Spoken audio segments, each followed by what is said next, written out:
à tous. L'Alliance Sens et Économie est une société coopérative d'intérêt collectif qui rassemble des gens de tous horizons, y compris des gens du monde de l'immobilier, de l'urbanisme, etc. Mais c'est un accident de parcours, hein, c'était pas un choix. L'Alliance a été créée pour justement être une espèce de phare, d'aimant à tout professionnel, quel que soit son milieu, celui d'entreprise, celui du milieu associatif, le milieu des acteurs publics, ou le quatrième qu'on oublie très souvent d'ailleurs, le milieu académique et de la recherche.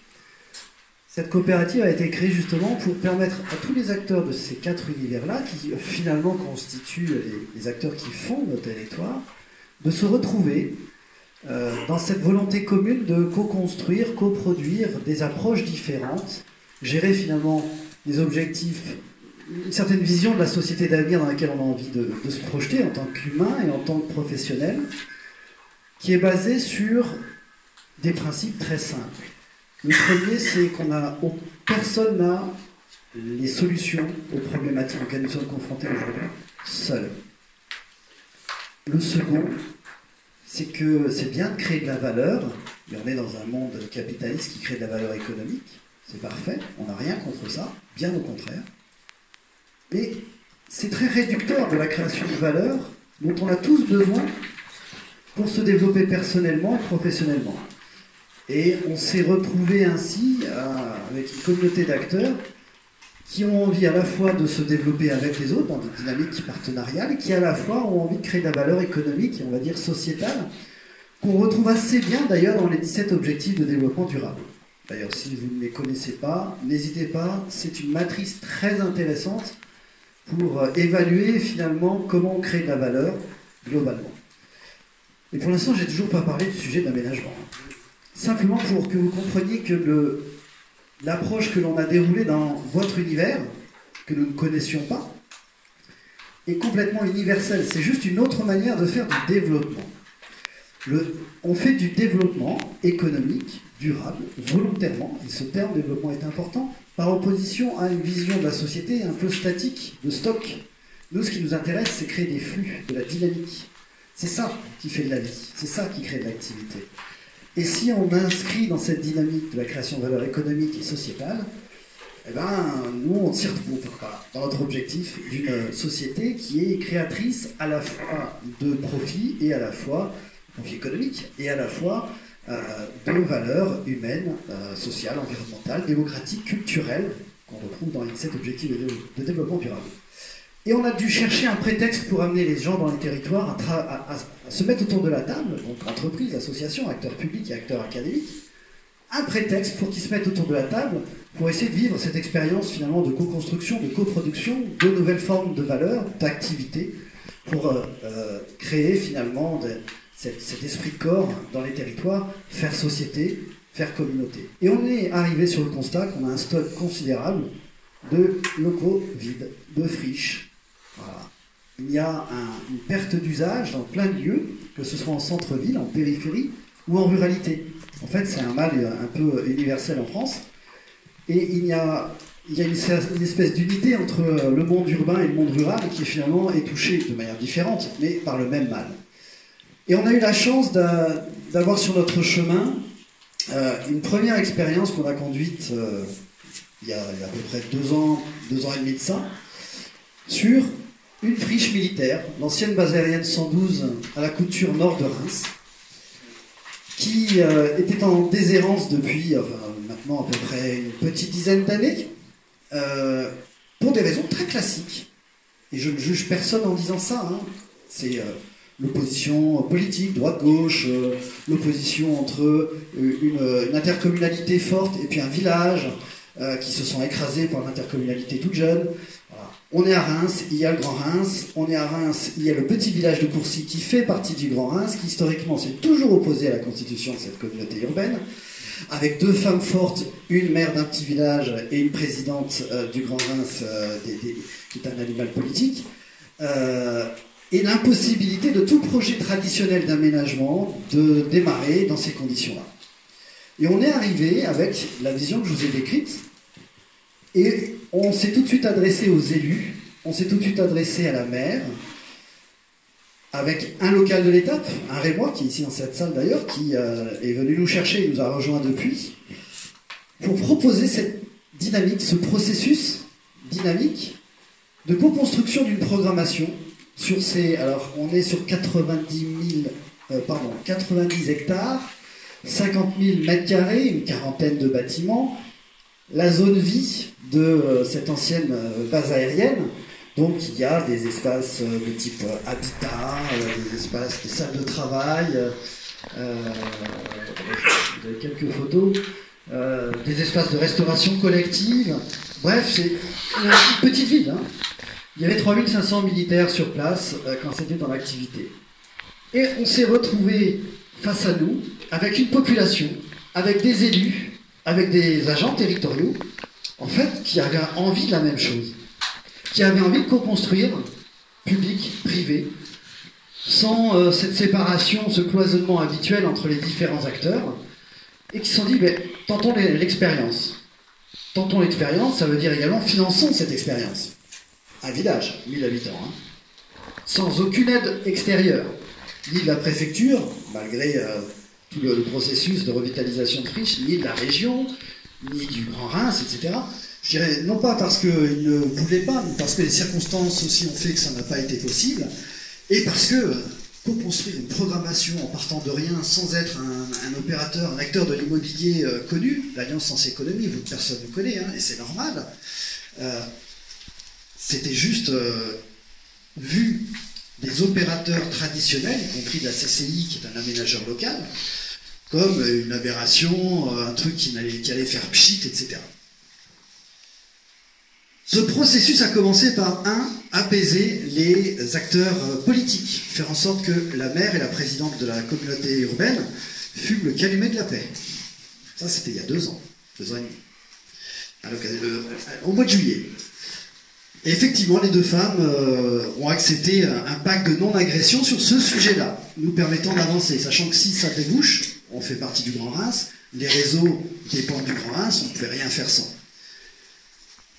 L'étape d'après, ça a été créer une dynamique avec des habitants, les impliquer dans cette co-construction, organiser un appel à manifestation d'intérêt. Je vais revenir sur la diapo principale. Voilà, on a quand même un certain nombre de dizaines de milliers de mètres carrés à remplir, et s'est posé la question de sur quoi on va faire un appel à manifestation d'intérêt. Il n'y avait pas de thématique, il n'y avait rien. Finalement, on est arrivé sur ce qui faisait sens pour tout le monde. Ben, allier sens et économie. La vision d'avenir d'une ville dans laquelle on aimerait bien se projeter, qui est à la fois une ville intelligente, moderne, avec effectivement toute la dimension numérique potentielle, mais surtout inclusive, ne mettant personne sur le bas-côté, personne aussi bien d'un point de vue social des plus démunis, mais aussi personne au niveau entrepreneurial. Cette idée que on arrête d'être dans un entre-soi d'acteurs qui ont envie, qui ont une vocation un peu forte socialement ou écologiquement, et qui se disent « Ouh là là, pas d'entreprise, surtout pas, c'est pas compatible ». Ou l'inverse. Et donc on s'est retrouvé avec une communauté d'acteurs locaux, habitants, entrepreneurs, associations, élus, techniciens, qui tous se sont retrouvés dans ce projet de faire émerger une programmation sur une vision un peu utopique d'une ville intelligente, inclusive et durable, avec des objectifs de développement durable en tâche de fond. Un appel à manifestation d'intérêt a été lancé. Sur cette base-là, on a proposé tout simplement à des potentiels occupants, soit pour habiter, soit pour mettre de l'activité, de se positionner en leur disant très simplement, voilà, il y avait le catalogue des mètres carrés. Au demeurant, il faut dire que l'armée a très bien entretenu l'ensemble des bâtiments et moralité, vous voyez ici sur la photo, bon, rien n'est aux normes, d'accord, néanmoins c'est dans un état tout à fait exceptionnel, et en termes de réactivation, on peut très vite faire de la programmation de préfiguration en bail précaire si on veut. Je reviens sur ce qu'on a proposé aux futurs occupants. Venez vous installer sur cette microville pour recréer de la vie ensemble. Et dites-nous, quelle que soit votre typologie d'activité, ce que vous allez pouvoir apporter en termes de création de valeur économique, sociale, environnementale, démocratique, culturelle. Alors on ne s'attendait pas à ce que tout le monde remplisse toutes les cases. Simplement le fait de poser la question, que l'acteur soit une entreprise, un acteur associatif, eh bien, il se pose lui-même la question de qu'est-ce que je veux bien pouvoir apporter. Et je ne viens pas là simplement pour du mètre carré, je viens là pour participer à un projet de développement de territoire, un projet de territoire, ou à un projet qui fait sens pour moi aussi, en tant que professionnel ou en tant qu'individu. Et donc, on a eu une soixantaine de candidatures complètes, d'acteurs très variés, qui ont rempli ce questionnaire-là, et qui ont abouti sur... non, je ne l'ai peut-être pas là, c'est pas grave, je vais vous le dire sans les mains, abouti à une programmation, une pré-programmation, qui a été évaluée par à la fois un comité d'experts et à la fois un comité citoyen. Ça a été aussi ce processus partenarial très fort, qui n'a pas du tout été une lourdeur ou un ralentissement. Ça s'est fait de manière assez rapide, en l'espace de 6 mois, tout le processus a été déployé. Ce processus a permis aux citoyens d'exprimer également leur avis sur chacun des candidats, et on se rend compte que très souvent ça converge bien avec les avis des experts, et quand ça diverge, c'est très riche d'enseignements. Et le travail ensuite a été fait par l'ensemble des experts et citoyens, et nous-mêmes, sur la mise en synergie de ces acteurs. Il fallait trouver une cohérence quand même malgré tout. Là, on est dans une programmation qui vient un peu de partout. À peu près 50% venaient du territoire du Grand Est, dont c'est parti le projet, et puis à peu près 50% d'ailleurs. Et on a essayé de trouver les liens en économie circulaire de toutes ces activités-là, et créer finalement des opportunités que les déchets des Indes, par exemple, soient de la matière première pour les autres, etc., etc. Et à la fin, on a une programmation qui nous permet, une pré-programmation, parce que c'était un appel à manifestation d'intérêt où personne n'était engagé véritablement, mais qui permet d'avoir une pré-programmation de 80% des 50 000 m² en 6 mois. En 6 mois, on est passé d'une période de presque 10 ans où rien n'a été possible par le processus habituel d'aménagement, promotion, etc. En 6 mois, on est passé à une programmation qui a donné du sens à un territoire, qui a créé une dynamique, qui a apporté de la crédibilité sur ces 90 hectares, un projet de développement de territoire, de développement économique, mais de développement aussi durable, avec une gouvernance volontaire, parce que tout ça a été la préparation d'un travail, d'une manière de travailler ensemble, d'une manière partenariale, dont l'aboutissement, c'est la création d'une structure juridique de type société coopérative d'intérêt collectif, d'aménagement et de développement. Est-ce que ce n'était pas du tout notre intention première? Mais à la fin de ce processus-là, on en arrive là. Donc SCIC, Société coopérative d'intérêt collectif, on pourra s'interroger après sur pourquoi cette structure et l'intérêt.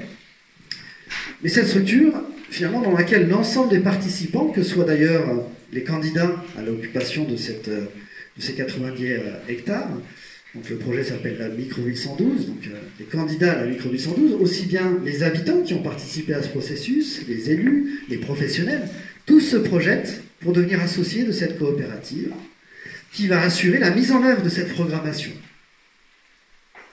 Mise en œuvre, ça veut dire aussi exercer des compétences d'aménageurs, finalement, ou en relation avec des aménageurs, des compétences de promoteurs, ou en relation avec des promoteurs. Bref, ça consiste aussi à redéfinir le périmètre d'activité, les fonctions que cet opérateur, alors que François a qualifié entre nous de potentiellement aménageur alternatif, mais voilà, c'était effectivement une autre manière de recréer de l'activité quelque part. Et là, on s'est rendu compte qu'il y avait un nouvel objet, un nouvel opérateur potentiellement, basé sur la coopération à la fois des habitants, des entreprises du territoire, des acteurs associatifs et des acteurs publics, et qu'on touchait là une autre manière de créer de la vie. Comme j'en suis du temps qui m'était imparti. Partant de là, c'était il y a à peu près 9 mois, ce dont je parle. La commune de Courcy s'est engagée dans le processus d'acquisition à l'euro symbolique du terrain, qui était avec un accord avec l'armée. Partant de là, nous avons un flux continu de candidats qui souhaitent s'installer sur la microville 112, alors que rien n'a encore été fait. Hein. Et acheter, donc investir. Partant de là, il y a un projet de territoire qui en fait est apparu, qui fait sens. La Banque des Territoires, bien entendu, elle a un projet immobilier assez traditionnel, avec un opérateur qui va être propriétaire des 90 hectares, des 50 000 m², une vraie programmation de 80% de ses surfaces, déjà établie.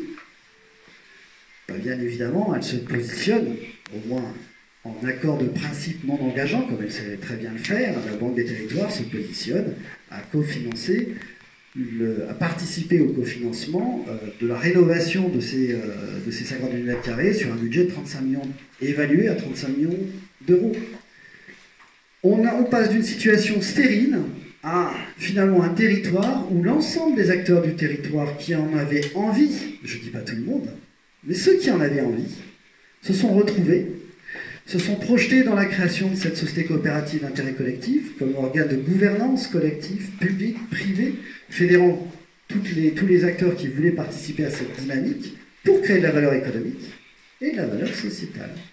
Et effectivement, pouvoir, y compris pour les activités qui viennent s'installer, que chacune puisse s'évaluer selon son impact par rapport à une contribution aux objectifs de développement durable de leur activité sur ce territoire-là. On est vraiment dans une approche, on parlait en introduction, écosystémique. Donc c'est vraiment un écosystème qui s'est fédéré autour d'un projet de territoire et qui, sans attendre un projet immobilier salvateur, qui serait tombé d'en haut par miracle, finalement s'est retroussé les manches et en l'espace, on va dire, d'une année, a réussi à faire ce qu'il avait été impossible de faire en 10 ans. Bon, on voit bien que, comment dire, le déblocage, d'une certaine façon, parce que les acteurs, on propose une forme d'organisation aux acteurs, hein, et on les associe au projet, et ils produisent de projets. Bon. Pourquoi la SIC? On peut aussi réunir les acteurs dans des tas d'autres configurations autour des outils même classiques de l'aménagement. Enfin, je ne suis pas fait du tout. Mais est-ce que la SIC est en elle-même porteuse de quelque chose? Parce que c'est le fait que c'est une coopérative. Qui est membre de la SIC déjà, pour commencer? Peut-être qu'il faut préciser ce que c'est une SIC. Hein. Moi, je ne sais pas. Oui, ça, je vois qu'il y a des gens qui hochent la tête. Bon. Donc, il faut un tout petit peu de pédagogie là-dessus. Qui aujourd'hui connaît suffisamment bien la SIC? Levez la main juste pour... Pas beaucoup. Alors, une SIC, c'est quoi? C'est une entreprise. Voilà, j'ai fini. Non, presque. Avant tout, c'est une entreprise. C'est une entreprise comme les autres, mais qui porte les valeurs que j'ai introduites. Une entreprise où on doit tout associer, se considère comme un coproducteur de cette entreprise. Le terme de coproducteur, il est intéressant. Ayant en tête un film. Pour faire un film, il faut un bon scénario, une belle histoire. Il faut un bon réalisateur. Il faut de bons techniciens, de bons comédiens, des financeurs, qu'on appelle aussi des coproducteurs, un chef d'orchestre, coproducteur exécutif. Bref, on voit bien qu'il y a une diversité de profils d'acteurs qui, individuellement, ne peuvent pas faire de film. Ensemble, peuvent le faire. Après, la question de comment ils se répartissent la valeur et les bénéfices sur un film, c'était un autre sujet. On va arrêter là la comparaison. La SIC, c'est ça. La SIC, c'est ce qui permet de faire le film d'un projet de territoire ou d'un projet de développement de filière. C'est une démarche entrepreneuriale, avant tout.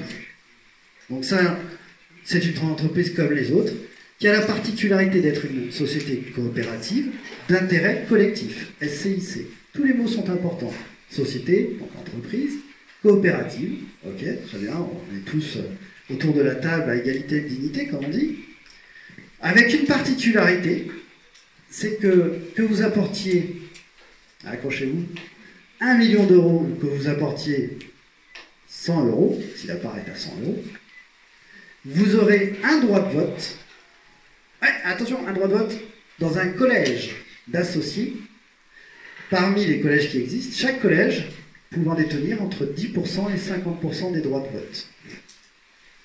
Vous voyez là qu'il y a une boîte à outils assez souple, où personne ne peut avoir la majorité absolue seul. On ne peut pas avoir plus de 50% dans un collège. Et où, finalement, on peut construire les collèges intelligemment, avec le législateur nous a obligés à avoir au moins 3 collèges, dont 2 qui intègrent, et c'est une révolution, forcément les clients ou les bénéficiaires. Donc on est en rupture avec l'idée de l'entreprise client-fournisseur. Les clients sont associés de l'entreprise dont ils sont clients. Ça change tout. Et qui intègre également ce qu'on va appeler les coproducteurs, c'est-à-dire tous ceux qui font l'offre de l'entreprise, qu'ils soient salariés internes ou qu'ils soient fournisseurs de la société coopérative d'intérêt collectif. Et encore une fois, on rompt complètement le schéma habituel client-fournisseur. Et ça change tout dans les relations entre les parties prenantes. Le 3e collège obligatoire est libre, on peut faire ce que l'on veut. Donc on a cette gouvernance partagée, cette boîte à outils, qui induit des relations qui sont partenariales et non pas client-fournisseur. On a aussi une autre particularité très intéressante, que les actionnaires peuvent être, les associés peuvent être aussi bien privés que publics. Vous pouvez avoir dans votre entreprise coopérative d'intérêt collectif des villes, des régions, l'État, n'importe quelle structure publique peut être associée au même titre que n'importe quelle personne physique ou personne morale de droit privé. Ça aussi, ça change tout, surtout quand on est dans un projet de territoire. Ça veut dire quoi dans le cas de la microville 112 par exemple? La SIC d'aménagement-développement de la microville 112 va pouvoir avoir à son capital Courcy, le village, éventuellement le Grand Reims, éventuellement la région, qui maintenant a monté une task force pour accompagner le développement du projet, éventuellement l'État, enfin, voilà, vous avez compris. Il y a une petite contrainte, malgré tout, sur les collectivités territoriales qui ne peuvent pas détenir plus de 50% de la valeur du capital. Et gardez dans l'idée que ce qui est intéressant, c'est qu'on peut avoir public-privé dans son capital. Et que Courcy peut apporter au capital n'importe quel bien en nature.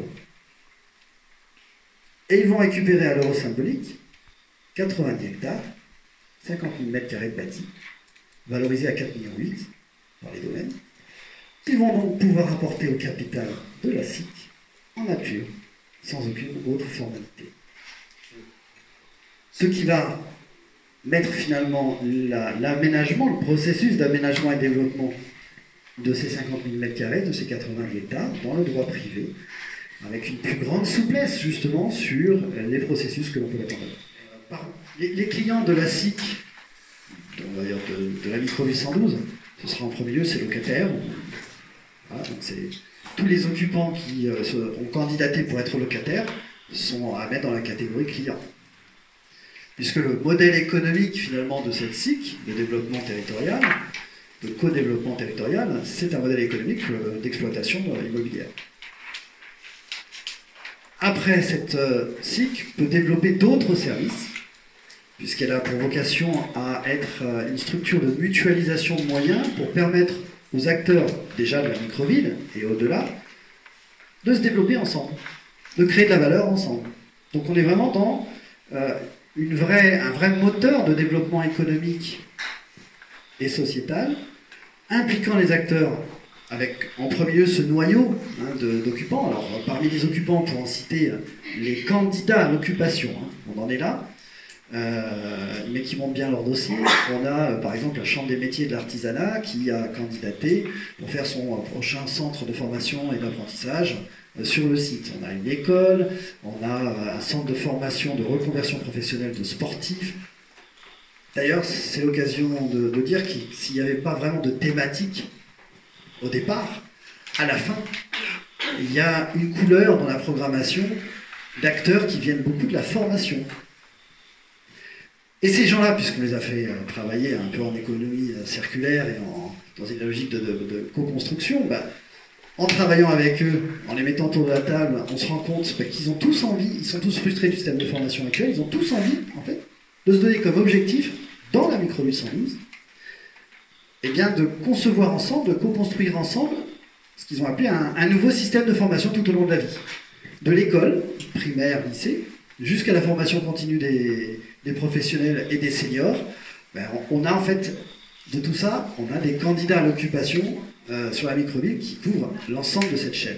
Et donc ils se sont dit, puisqu'on est là et qu'on partage cette volonté, imaginons qu'en plus de nous installer, on va se donner comme objectif, qui va être piloté par la SIC, de co-construire et d'expérimenter un nouveau système de formation tout au long de la vie sur ce territoire. Il y a eu des candidats qui ont été retenus sur de l'agriculture, du maraîchage, de la permaculture. Donc puisqu'on a effectivement sur le haut de la base, il y a des terrains cultivables et sur le bas aussi. Je ne saurais pas vous en parler plus que ça, mais des réflexions sur la biodiversité, des réflexions sur comment on peut filtrer les eaux, utiliser le potentiel naturel que l'on a sur cette emprise foncière pour développer des produits qui peuvent aussi alimenter des systèmes d'énergie peu polluants, etc., etc. Il y a la question de l'énergie, effectivement, chauffage et production d'énergie à la clé ici. Aujourd'hui, on a vu une communauté d'acteurs pour habiter, une communauté d'acteurs pour travailler, une communauté d'acteurs pour exploiter les ressources naturelles qui ont candidaté et qui nous rejoignent progressivement. Et il faut savoir qu'à côté, il y a un très gros projet, on va dire qu'on est un peu sur la ville de demain, la ville du futur, économique et durable. Et il y a à côté un très gros projet de la ferme du futur, avec la Chambre d'agriculture de la Marne, tous les gros acteurs de la bioéconomie qui sont là. Donc il y a aussi un dialogue qu'on est en capacité de créer, faisant la passerelle entre des acteurs qui sont plutôt sur du maraîchage et de la permaculture, et puis de gros acteurs qui sont un peu loin de tout ça, du milieu agricole traditionnel. Et voilà, nous, c'est les rôles, on aime bien ces rôles de passerelle pour réussir à faire changer les pratiques. Sophie. Moi, je trouve très intéressant cette expérience. Ce que ça m'inspire, c'est en définitive, quand on ouvre le champ des possibles, quand on ouvre la possibilité, et par exemple avec toutes les friches, il y a un champ incroyable, ce que vous disiez, et notamment il y a des collectifs quand même qui se montent, il y a toutes les activités culturelles, associatives, les habitants qui se regroupent pour monter des projets, et notamment bien entendu dans tout ce qui est transition écologique. Mais ça donne des projets formidables, et en définitive sur un territoire on s'aperçoit qu'on a des tas de ressources pour peu qu'on sorte un peu des schémas traditionnels, effectivement, et on a des tas de ressources et de potentiels et de gens qui sont prêts à faire des choses, alors pas toujours dans les cadres qu'on a préparés, c'est ça qui est intéressant. Moi je crois beaucoup à l'urbanisme qu'on appelle l'urbanisme transitoire, par exemple, qui moi je trouve que ça ressemble un peu dans l'approche à ce genre de choses, et sur les projets d'aménagement, laisser ce champ des possibles sur ce type de démarche, ça marche à chaque fois, quoi. Et le principe des AMI marche, fonctionne, etc. Ça veut dire que les habitants, ils sont en fait eux-mêmes tout à fait porteurs des projets. Et malheureusement, dans notre façon d'aménager, on va chercher l'habitant ou l'association très tardivement. Alors qu'en définitive, dès le début, il ne faut pas hésiter à aller les interroger, à les faire participer, à coproduire le projet avec les usagers, en fait, qui ont la meilleure expérience. En définitive de ce qu'est leur territoire. Ils en sont non seulement les producteurs, mais après c'est eux qui en auront la gestion en fait des projets.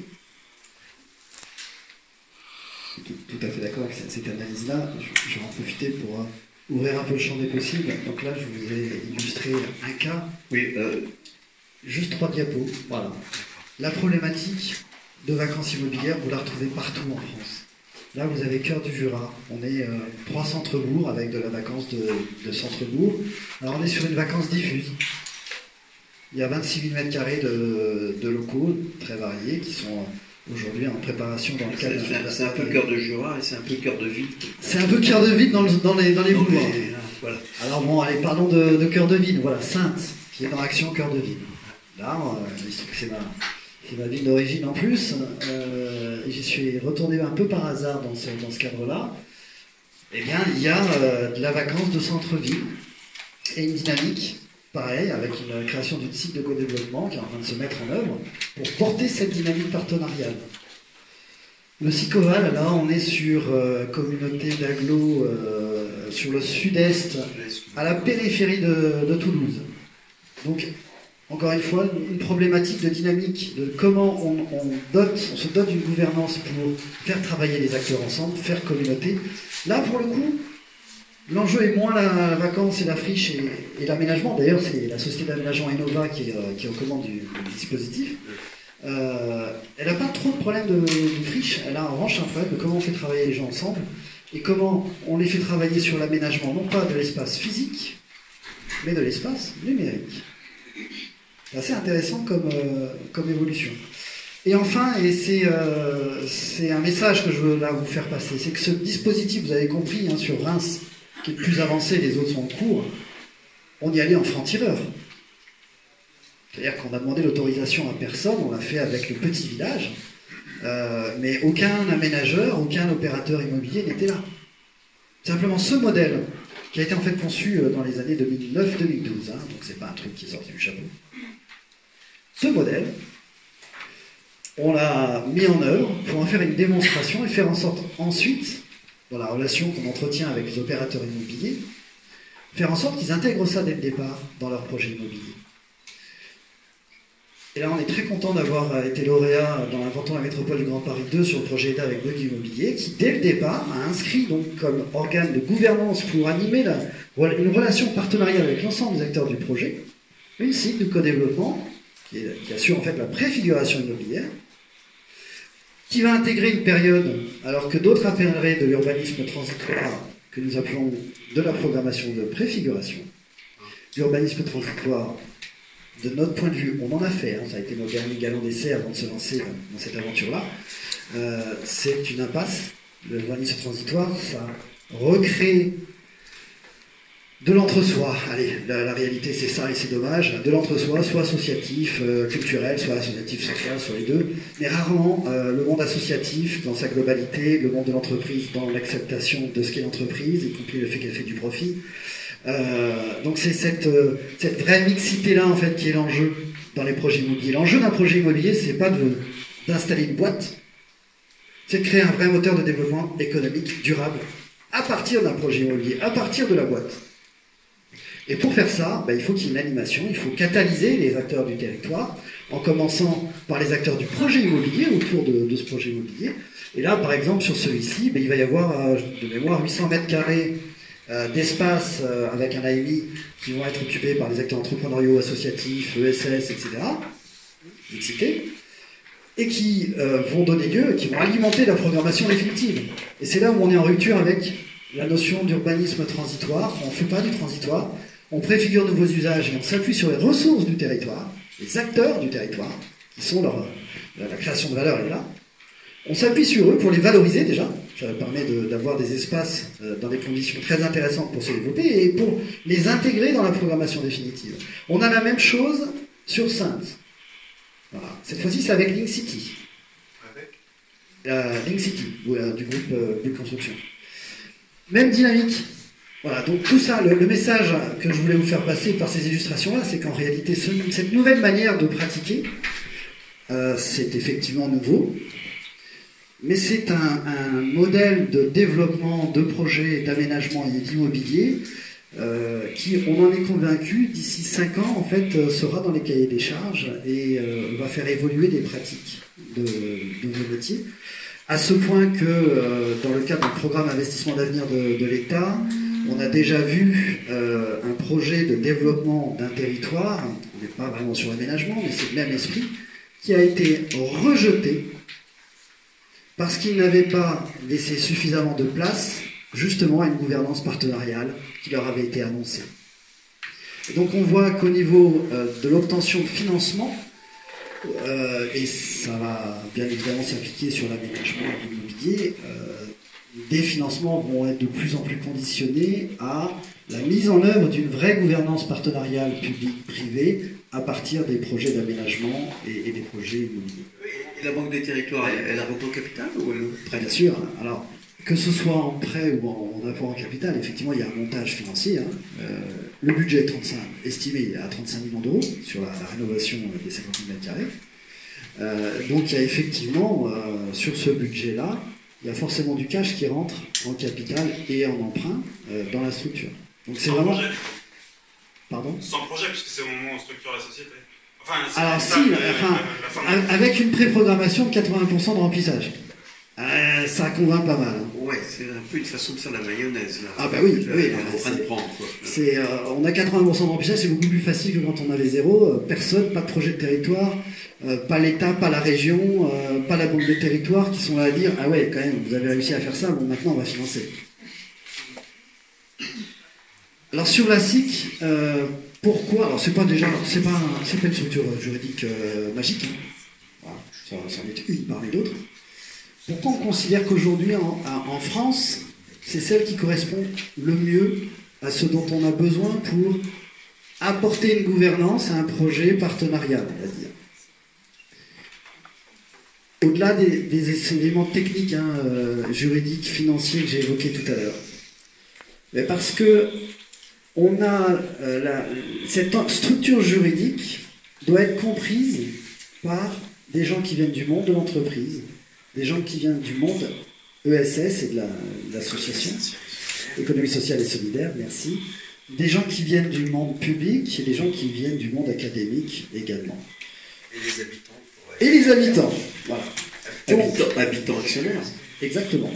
Aujourd'hui, le plus petit dénominateur commun de tout ça, c'est en fait une structure de type entreprise. Et quand j'ai commencé par dire que la SIC c'était une entreprise, le b.a.-ba, il est là.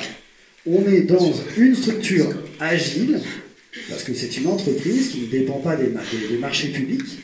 On est sur une entreprise qui peut avoir en associé du public comme du privé. Et il ne faut pas se leurrer, aujourd'hui on est quand même dans un monde où il y a une défiance entre tout le monde, à tous les niveaux. Elle peut se voir confier un contrat d'aménagement. C'est une entreprise comme une autre qui peut avoir les mêmes contrats que n'importe quelle entreprise. À qui on peut passer sans appel d'offres?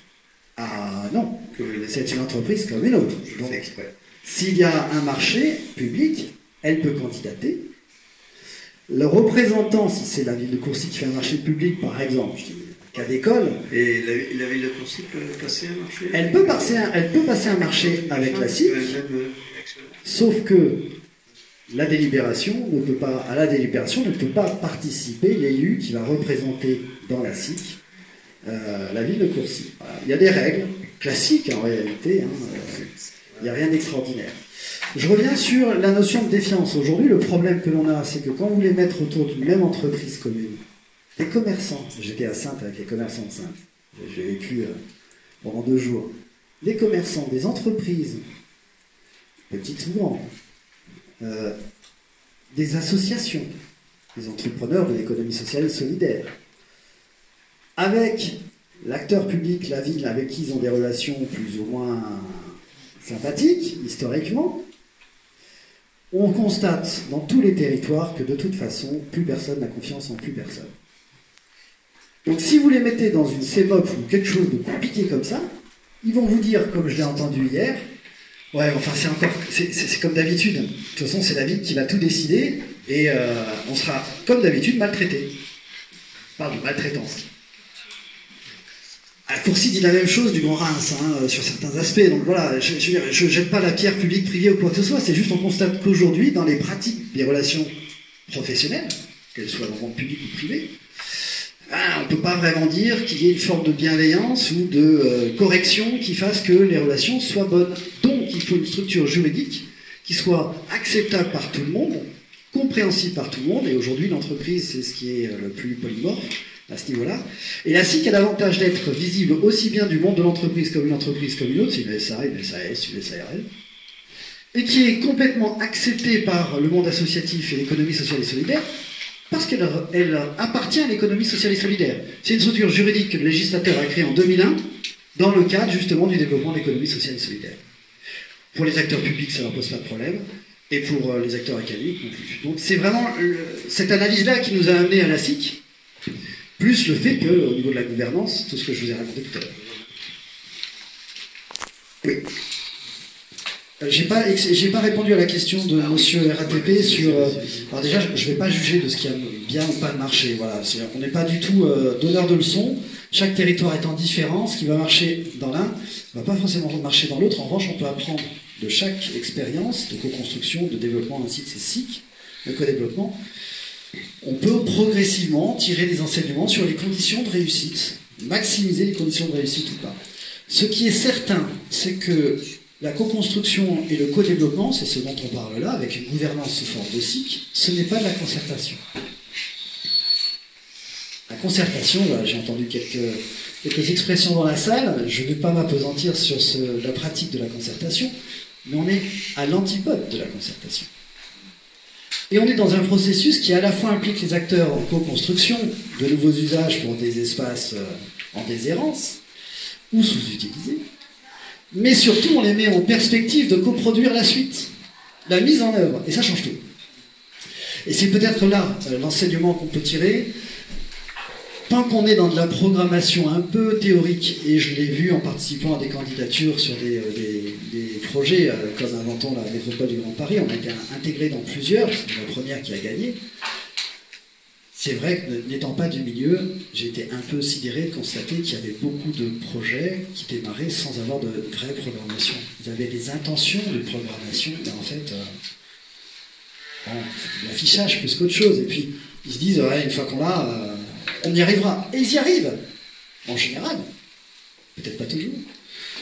Et peut-être qu'effectivement, dans les appels à projets précédents, ils y arrivent, mais pas forcément à la hauteur des attentes.